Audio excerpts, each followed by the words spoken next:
அனைவருக்கும் வணக்கம்.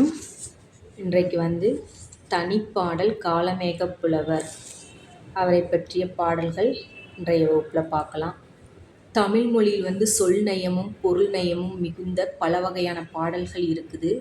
அதில் இரு பொருள் தோன்றும்படி பாடப்படுவது தான் இரட்டுற மொழிதல் அப்படின்னு சொல்லுவோம். இதனை ஸ்லேடை என்றும் கூறுவர். ஸ்லேடை பாடுவதில் வல்லவர் கவி காளமேகப் புலவர். இவருடைய இயற்பெயர் வரதன். 15ஆம் நூற்றாண்டை சார்ந்தவர். கும்பகோணத்திற்கு அருகில் உள்ள நந்தி கிராமம் என்ற ஊரில் வைணவ சமயத்தில் பிறந்தார். பின்னாளில் சைவ சமயத்தை தழுவினார். இவரை ஆசுகவி, மதுரக்கவி, சித்திரக்கவி, வித்தாரக்கவி என்றெல்லாம் புகழ் பெற்றவர். கார்மேகம் போல கவி பொழியும் ஆற்றல் பெற்றதால் இவர் காளமேகப் புலவர் என அழைக்கப்பட்டார். வாச வயல் நந்தி வரதா திசையனைத்தும் வீசுகவி என அதிமதுரக்கவி இவரை போற்றியுள்ளார். இவருடைய படைப்புகள் திருவனைக்கே உலா, சரஸ்வதி மாலை, சமுத்திர விலாசம், சித்திர மடல் மற்றும் தனிச்செயல் திரட்டு இவருடைய படைப்புகள். நமக்கு 5 பாடல் கொடுத்திருக்கிறாங்க. வைக்கோலுக்கும், யானைக்கும், பாம்புக்கும், எலுமிச்சம்பழத்துக்கும், நாய்க்கும், தேங்காய்க்கும், குதிரைக்கும், காவேரிக்கும், கதவுக்கும், ஆட்டுக்கும். இது எப்படி ஒன்று சமம் பொருத்தமுடையது அப்படின்னு சொல்லிட்டு நம்ம பார்க்கலாம். முதலாவது பாடல். பாரி களத்தடிக்கும் வந்த பின்பு கோட்டை புகும் போரிற் சிறந்து பொலிவாகும் சீருற்ற செக்கோல மேனி திருமலை ராயன் வரையில் வைக்கோலும் மால் யானையாம். நெற்கதிரை அறுவடை செய்த பிறகு அதை களத்தில் கொண்டு என்ன செய்வாங்க, அடிப்பார்கள். பின்பு அது கோட்டைக்கு போகும், குடோனுக்கு போகும். அதுபோல இங்கே போர்க்களத்தில் யானை என்ன செய்து தும்பிக்கையால் பகை அரசர்களை எல்லாம் வாரி அந்த நெல்லை எப்படி களத்தில் அடிப்பது போன்று பகைவர்களை தும்பிக்கையால் களத்தில் அடிக்கின்றது. அப்படி அடித்த பிறகு அரண்மனைக்குள் புகும். எல்லா படைகளை காட்டிலும் போரில் யானைப்படையை பார்ப்பது மிகவும் சிறப்பு. போரிற் சிறந்து பொலிவாகும் யானைப்படை, அதாவது குதிரைப்படை, தேர்ப்படை, காலாட்படை இருக்கின்றது. அதில் மிகவும் சிறப்பு யானைப்படை. செக்கோல மேனி திருமலை ராயன் வரையில் வைக்கோலும் மால் யானையாம். அந்த சிவந்த மேனியை உடையவன் சிவபெருமான். திருமலை ராயன் அப்படின்னா மன்னனையும் குறிக்கும், சிவபெருமானையும் குறிக்கும். வரை அப்படின்னா மலை என்று பொருள். திருமலை ராயன் அப்படின்றது மன்னன். காளமேகப் புலவரை ஆதரித்த வள்ளல். அவரை ஒவ்வொரு பாடல்லையும் அவரை போற்றும் விதமாக, நன்றி கூறும் விதமாக ஒவ்வொரு பாடல்லையும் திருமலை ராயன் அப்படின்னு சொல்லப்பட்டிருக்கு. திருமலை ராயன் அப்படின்றது மன்னனையும் குறிக்கும், சிவபெருமானையும் குறிக்கும். அடுத்து பாம்புக்கும் எலுமிச்சம்பழத்துக்கும். பெரிய விடமே சேரும் பித்தர் முடியேறும் அரி உண்ணும் உப்பு மேலாடும் எரிகுணமாம் தேன் பொழியும் சோலை திருமலை ராயன் வரையில் பாம்பும் எலுமிச்சம்பழமும் ஒன்றே. பெரிய விடமே சேரும், பெரியவர்களிடத்திலே இருக்கும். எது? பாம்பும் எலுமிச்சம்பழமும். பித்தர் முடியேறும். பித்தர் அப்படின்னா சிவனுக்கு மறுபெயர் உண்டு.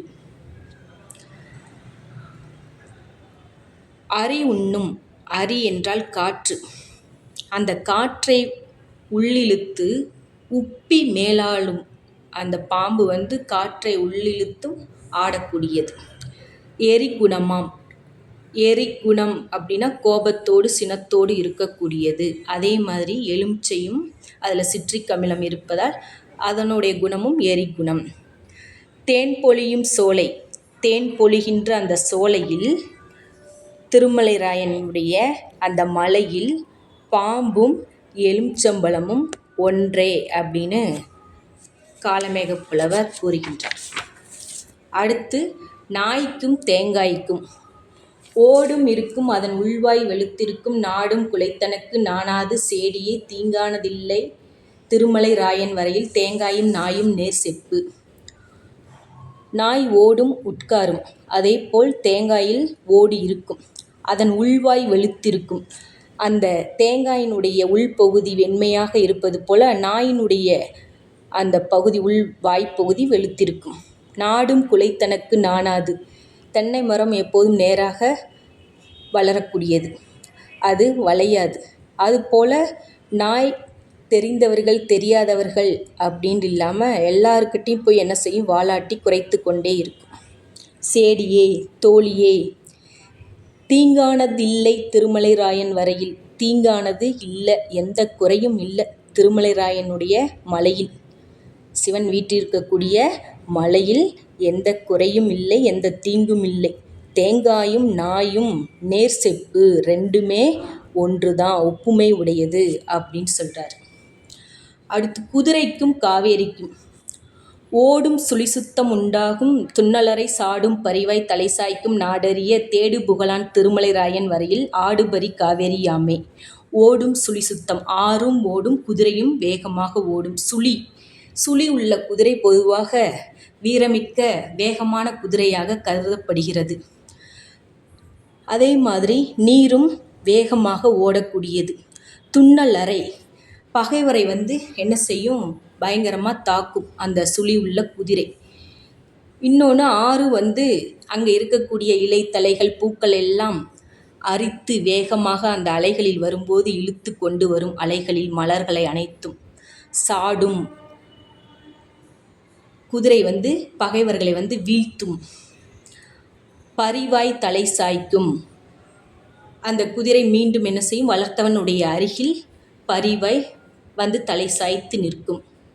அதுபோல் நாமளும் நீரில் ஆற்று நீரில் குளிக்கும்போது நீரில் தலை சாய்த்து ரொம்ப மனமகிழ்ச்சியோடு என்ன செய்வோம், குளிப்போம். நாடறிய தேடு புகழான் திருமலைராயன் வரையில். நாடு முழுவதும் தேடக்கூடிய புகழை உடையவன் திருமலைராயனுடைய அந்த மலையில். ஆடுபரி காவேரி யாமே, ஆடுகின்ற குதிரையும் காவேரியும் இரண்டும் ஒப்புமை உடையது, ஒற்றுமை உடையது அப்படின்னு சொல்கிறார் காளமேகப்புலவர். அடுத்து கதவுக்கும் ஆட்டுக்கும்.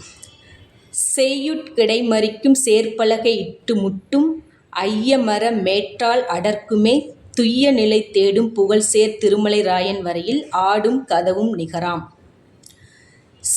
வயல் கிடை அமர்த்துவார்கள்.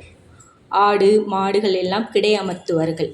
அப்போது அந்த சேர்ப்பலகை, அது பாதுகாப்பாக இருப்பதற்கு சேர்ப்பலகை இட்டு அமர்த்தியிருப்பார்கள், கிடை அமர்த்தியிருப்பார்கள். அதை போய் என்ன செய்யுமா, இந்த ஆடு ஆட்டுக்கிடா முட்டும்.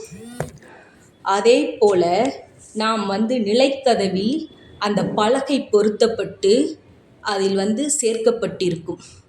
அந்த கிடா எப்படி போய் அந்த பலகையை முட்டுவதோ அதுபோல் நிலைக்கதவு, அந்த கதவு எல்லாம் என்ன செய்ய இருக்கும், பொருத்தப்பட்டிருக்கும். இரண்டும் ஒன்று தான் அப்படின்றார். துய்ய நிலை, அந்த ஆடு என்ன செய்யும், தூய்மையான இடத்தை தேடி அங்கே அடையும். அதுபோல் தேடும் புகழ் சேர் திருமலைராயன் வரையில், தேடுகின்ற அந்த புகழ்மிக்க மலையில், திருமலைராயனுடைய மலையில் ஆடும் கதவும் இரண்டும் ஒன்றுதான் அப்படின்னு கவி காளமேகப்புலவர் இந்த பாடல் 5க்கும் உள்ள ஒற்றுமையை குறிப்பிடுகின்றார். நன்றி.